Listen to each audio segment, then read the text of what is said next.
Hello guys, তোমাদেরকে শ্রী ব্লগে স্বাগত জানাচ্ছি।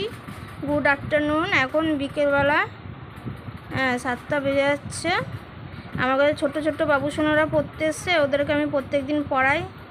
এখন মর্নিং স্কুল, তাই বিকেলে পড়তে এসছে। এই যে ওদেরকে ছবি এঁকে দিয়েছিলাম ঘরে প্র্যাকটিস করার জন্য। এই যে আমি ছবি আঁকতে পারি। দেখো, পড়া তো করছে না, শুধু বদমাশি করছে। ছোট ছোট বাবুসোনাদেরকে পড়াচ্ছি, তোমরা দেখে নিও। আর আমি এখন পড়াচ্ছি তো, তাই বিকেলের ব্লগটা এখানেই শেষ করছি আপাতত। তোমরা দেখবে, লাইক শেয়ার করে দেবে, কমেন্ট করবে। Thank you.